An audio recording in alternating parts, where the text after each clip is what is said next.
What? I turned my head sharply to look at my wife, Carol. What did you just say? I asked, not believing what I had just heard. Dan, I know you're going to be mad, but I'm not happy right now, and I'm thinking about a trial separation, so I can get my head together and decide what I want, Carol told me as I stood on the porch grilling steaks. My friend Karen has a spare room, and she said I could stay with her for a while. When were you going to tell me, Carol, or were you just going to leave me a note on my pillow tonight? I said a little louder than I probably should have. Don't raise your voice, Dan. I don't want Andy to hear what we're talking about, she said. Andy, our 6-year-old son. I knew you'd react this way, that's why I didn't want to bring it up until tonight. In other words, you've already decided to leave. Are you going to tell Andy, or are you going to leave it to me after you leave? I asked in a sarcastic tone. I'll tell him myself tonight before I go to bed, she replied. It's not forever, you know that. Hi, yes, you're moving in with that tramp Karen. I guess I should have seen it coming, I told her, getting angrier by the minute. Tomorrow, I'll prepare the papers. You'll sign them, and by Wednesday, I'll file them in court. What documents? Followed by her question. Hi, if you're going to leave, I want it to be a legal separation. Then when you don't come back, it will automatically become a divorce decree. That way we don't have to go through all the hassle twice, I told her. I don't want a divorce, Dan. Just a little time to myself to settle some things, that's all, honey, Carol replied. Bullshit, Carol, I spat back. I've been asking you to talk to me for the last 4 months, but you've been too busy with Karen and your new friends to make the time. Now you want to move in with your new friend Karen to do what you've probably wanted to do for the last 6 months. I was now yelling. But you won't do it with my blessing, and I'm certainly not going to stand by and get cuckolded by you or anyone else, I said, slamming the lid of the grill shut. It wasn't going the way Carol had expected. She knew Dan would be angry, but she thought she could convince him that this would be an experience for both of them. But now it was blowing up in her face. Dan, please, was all Carol could squeeze out before he raced away in anger, leaving her to watch the grill. Taking the steaks off the grill and putting them on a plate, she went looking for him. She found Dan upstairs in their bedroom. He was literally tossing all of her clothes and everything else and carrying them into the spare bedroom.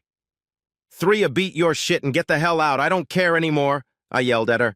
"I'll send the papers to your office, sign them, and get them back to Keith, the lawyer I'd been dealing with for the last 6 years. Don't worry, I'll take Andy to dinner so he doesn't have to watch his mother abandon him," I said, grabbing my coat and son before heading to my car. "Karen, this is Carol," she began. "Dan took it badly, really badly, and he's threatening to divorce me," Carol said, tears welling up in her eyes. "I told you he wouldn't be happy, but he'll come around soon, so don't worry," Karen told her over the phone. "Heck, in a couple weeks he'll be begging you to come back, and then you'll have him right where you want him." "I hope you're right, Karen, because right now he's ready to throw me out the door and start the divorce papers," she said hesitantly. "I need some rest, but I don't want to break up my marriage," Carol said. "I'll come and help you with your things," Karen told her. "The sooner you are alone away from him, the sooner you will realize what you really want." With that, Karen drove up, helped Carol pack most of her things, and they were out of the house before Dan and Andy returned. I saw this coming a long time ago. Carol and I were both accountants and had met 8 years ago when we were both auditing a troubled company. We each represented a different bank that had a controlling interest in the failed company. We worked together and ended up having lunch and dinner with each other almost every night. It took us a full week to finish our background checks, and by then we discovered that we really liked each other. Carol was about 5 feet 6 inches tall with brown hair and weighed about 175 pounds. She had a pretty face, but she was a little stocky. I was about 5 feet 8 inches tall, about 195, and at 22 I already had a spare tire around my waist from eating fast food every day. We were made for each other. 4 months later we were married, and 8 months later Carol found out she was pregnant. Carol had a difficult pregnancy, was bedridden for the last 5 months, and gained a ton of weight. By the time she gave birth to Andy, she had ballooned to almost 250 pounds. I, however, never said a word. I loved E regardless of E weight.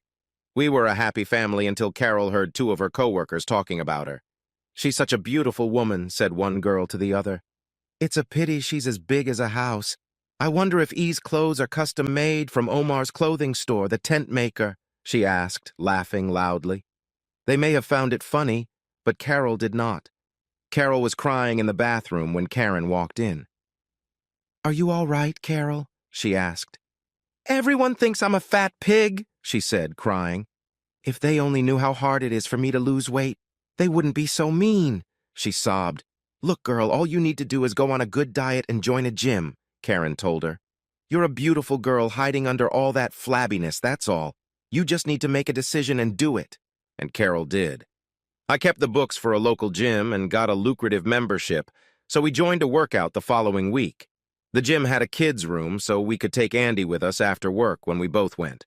Carol was an obsessive woman and worked out 6 days a week, while I could only manage 3 a week. Then Carol went to the doctor and got a prescription for weight loss pills. I didn't like it, but Carol was on a mission to lose weight. 8 months later, Carol had lost 125 pounds and looked fantastic. She had bought a whole new closet, and everyone, including the men at her job, said she looked great. That's when the trouble started. We were at a Christmas party in Carol's company when the shit hit the fan.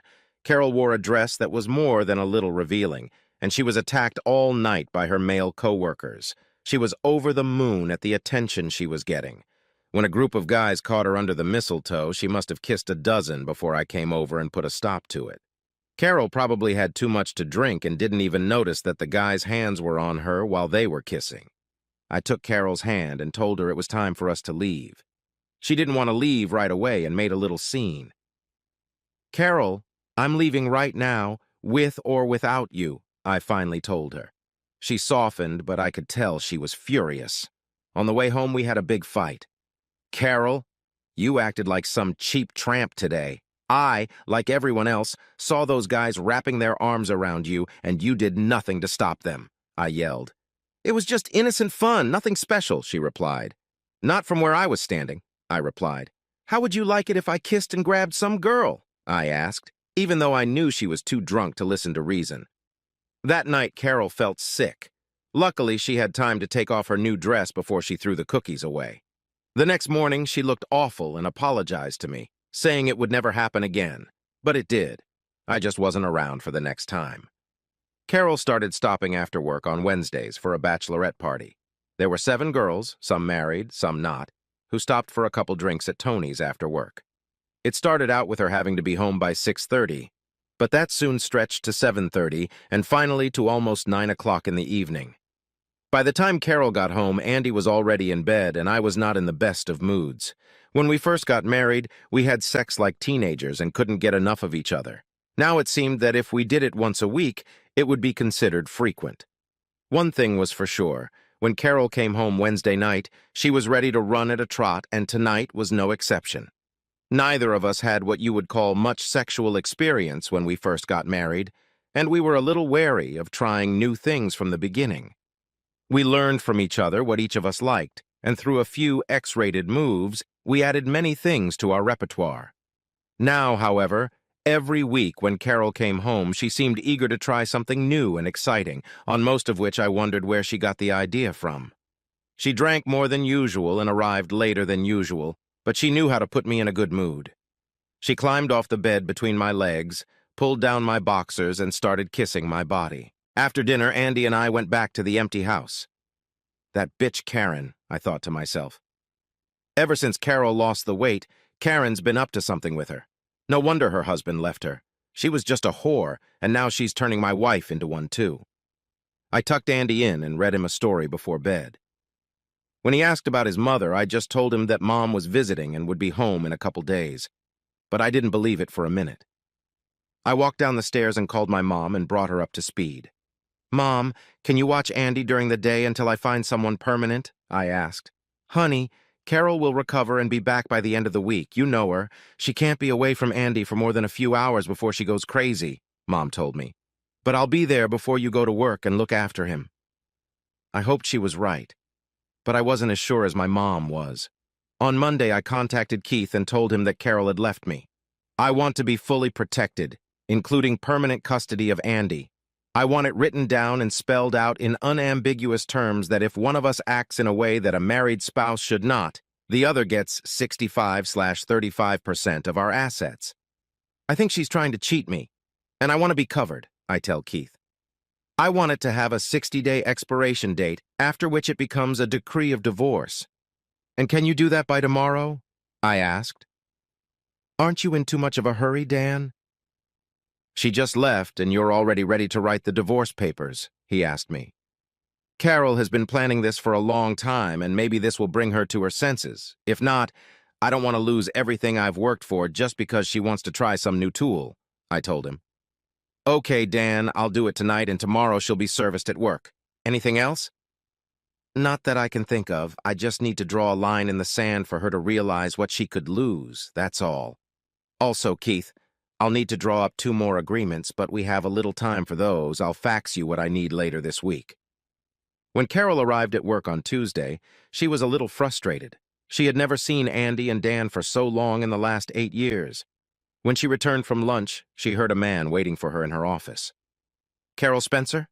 He asked. Yes, I'm Carol. What can I do for you? You've been served, he said, handing her a heavy paper envelope.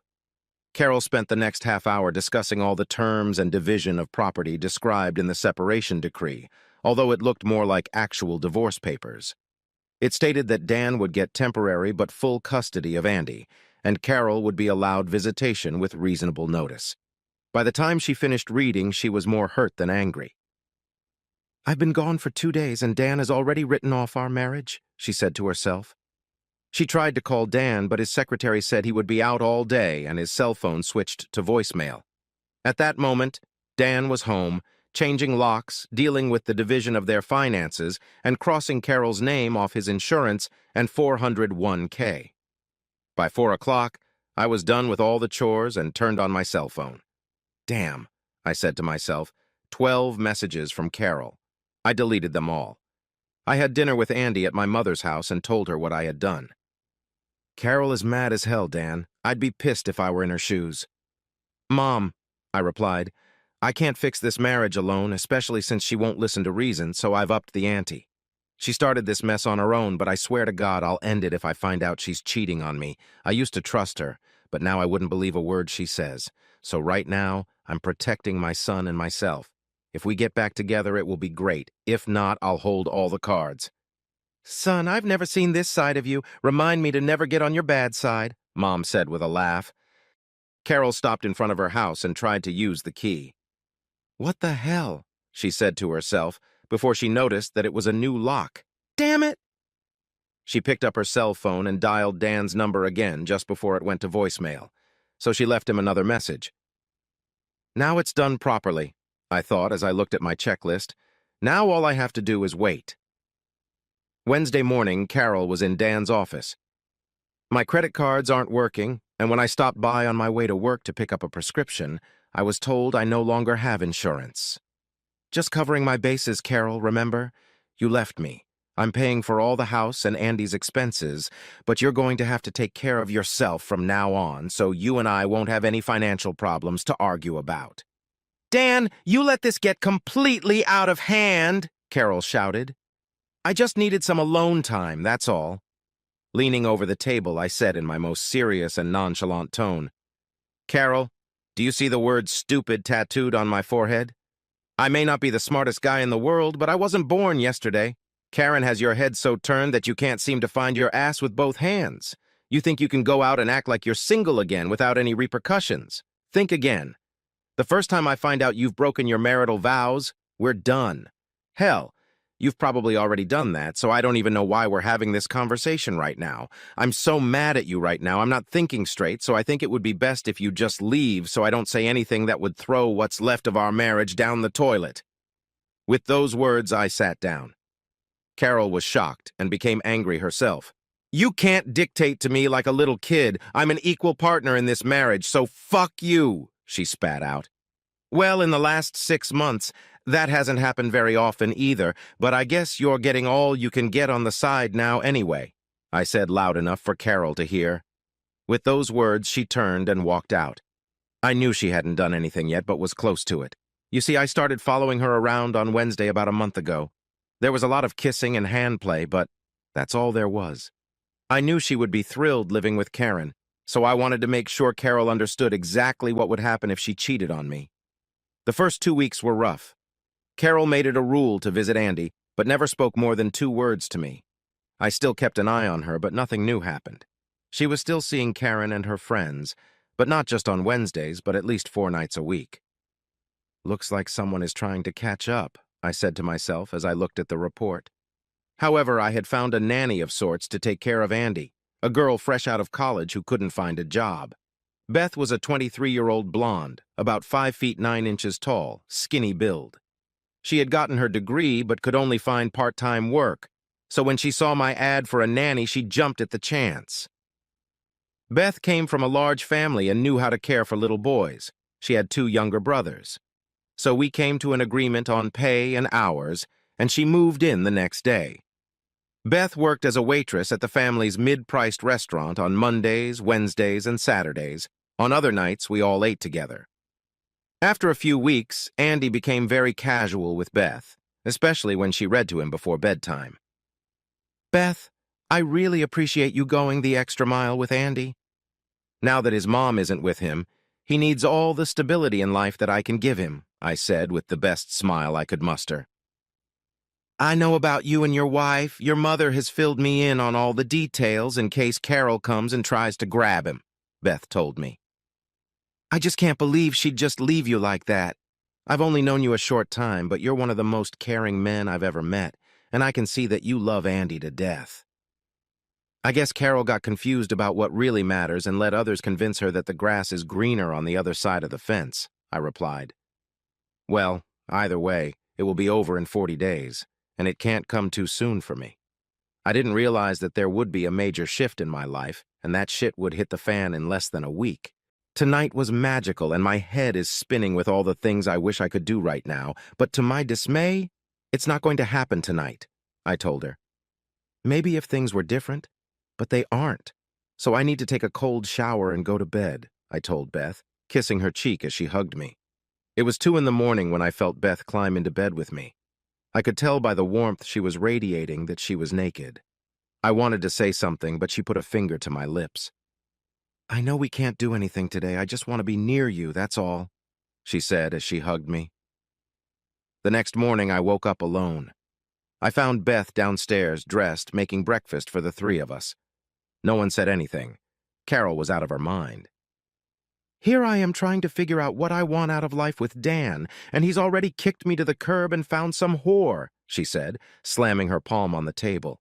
She had made the mistake of mentioning this to Karen, who had told her that all husbands cheat on their wives and that tonight they should go out and celebrate her newfound freedom. She didn't feel like going anywhere and partying tonight, and she really wanted to talk to Dan, but he was always at some other damn meeting. Carol and the group met up at Tony's again, and it was packed as usual.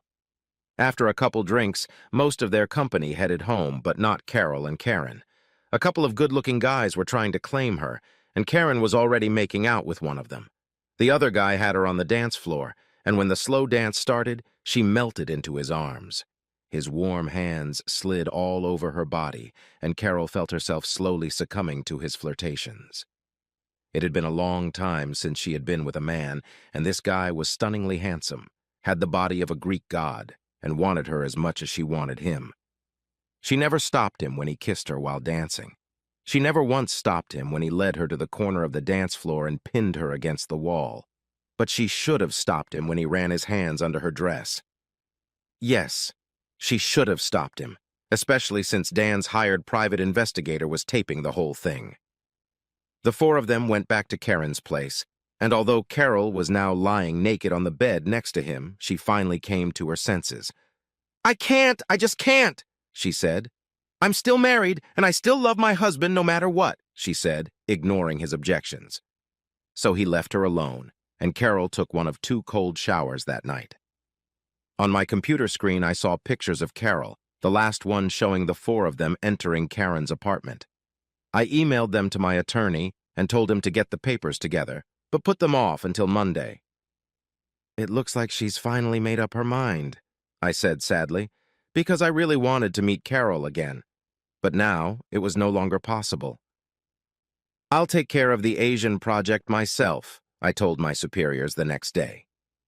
I need to get away, and this will give me time to clear my head and get my life in order, I told them. Dan, all set to launch on the 12th, which is a week from next Tuesday. Can you be ready to go? They asked. Give me 2 days to get my affairs in order and get settled with my apartment so I have somewhere to send my stuff, I told them. I have 2 more people to talk to today, and if everything goes according to plan, I'll be ready. That same day, I assigned my staff to take care of all my unfinished projects. I sketched out the paperwork to give my mom power of attorney and told Keith to file the paperwork for Carol the following Monday. I'd be safe in the air while she was being served, I said sadly. I went home that evening to a house that would not be mine when I returned from across the ocean, and I was very sad. Carol and I had chosen it together, and there were so many good memories associated with it, and now they would all be gone. I was being unaccustomedly quiet at dinner, and Beth thought she was the one who had done something wrong. No, I just have a lot on my mind, and we'll talk after Andy goes to bed, I told her. By 10 o'clock, there was silence in the house, and we were both staring at each other. Beth spoke first. What's the matter, Dan?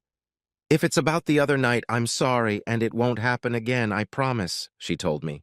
Beth, that's not the point. Remember that party the company threw me a couple weeks ago?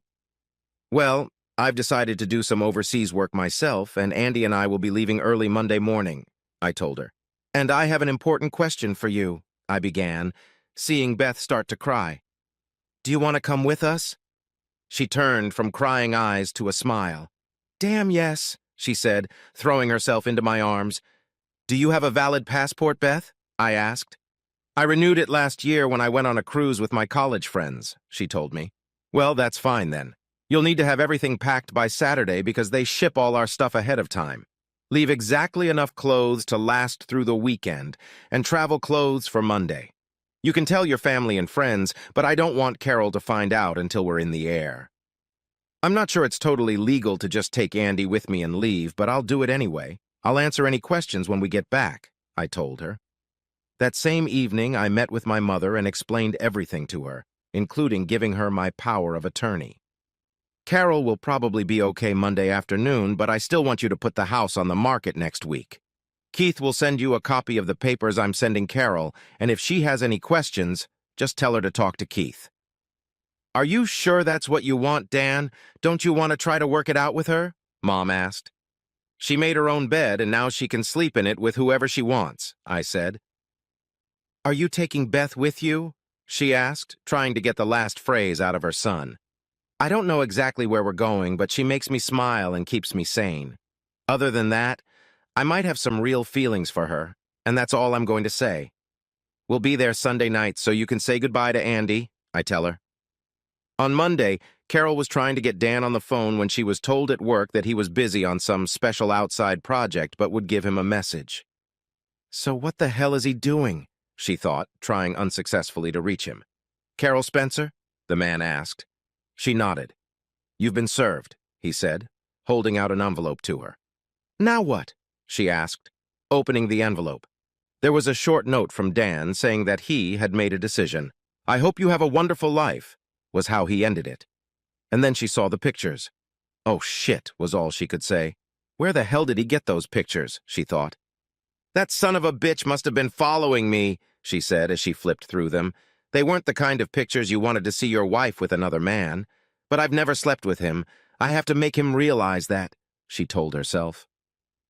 Dan is out of the country for 4 or 5 months. He left with Andy on Monday morning, Dan's mother told Carol. He can't take Andy away from me, especially out of the country, she shouted. I'll take him to court and make sure he goes to jail, she shouted. Carol, Dan has full custody of Andy, remember? You gave up that right when you left to find yourself, she reminded her. To say you screwed up royally would be a gross understatement. You had a great marriage, but I think you wanted more, and now you have nothing, Dan's mother told her. I have to talk to him and explain that things are not what they seem, Carol said, sobbing. I still love him, and I have never gone to bed with anyone else. Carol, I've seen the pictures, and if my husband were alive and doing what you're doing, I'd divorce him too. If I were you, I would write him a letter and explain what you need, and I will make sure he gets it. Carol did a good job of making her point. In that, alcohol played a big part and that she stopped it and hasn't gone all the way with anyone since she left. Carol said she still loved me and would wait for me to get back to her. I replied short and to the point. Carol, you haven't been my wife since you lost weight last year. It's like you've gotten too good for me. You were absorbing all the men's attention and making me feel used on Wednesday night when you finally decided to come home to me. You were all hot and horny and all you wanted was good sex, not to make love to your husband. So now you and Karen can sleep with whoever you want. I told you that Karen would eventually break us up, but you knew that wasn't true. Andy, Beth and I are building a new life based on love and trust. You can see Andy anytime you want. Just get your computer's camera modem and I'll set it up. Sign the papers, because Mom's putting the house on the market this week. There's no chance we'll ever get back together, so don't expect me to change my mind. I hope you finally got what you were looking for, Carol, and are happy, although I never wanted that to happen. Carol knew Dan was right. She was a stupid idiot for listening to all her good friends who knew what they were talking about. That's probably why they all got divorced. She was going to fight until she got Dan's letter and finally signed the papers. The irony was that 6 months later, Carol was back to the 175 pounds she had started with 2 years earlier, but no longer had Dan. I was happy. The job was a bit hard because of the language barrier, but I got through it. Andy picked up a word here and there and managed to communicate with all the guys he played with. Beth took care of Andy and set up routines for our free time, places to see what to do, as she put it. I still remember that night a few months ago. It was just after we had arrived in the country and we were all a little tense. Andy was struggling with going to bed, my program wasn't going as smoothly as it should have, and Beth was feeling a little overworked. She walked into the office and kissed the back of my head, which brought a smile to my face. She leaned over and took my hand and led me into the bedroom where one candle stood on each side of the bed. We undressed and got into bed. Let's just say that heaven and earth came together that night. We had tender love sex for the first time. For the next few months, we did whatever the other wanted, as long as it didn't involve pain. We were more than happy.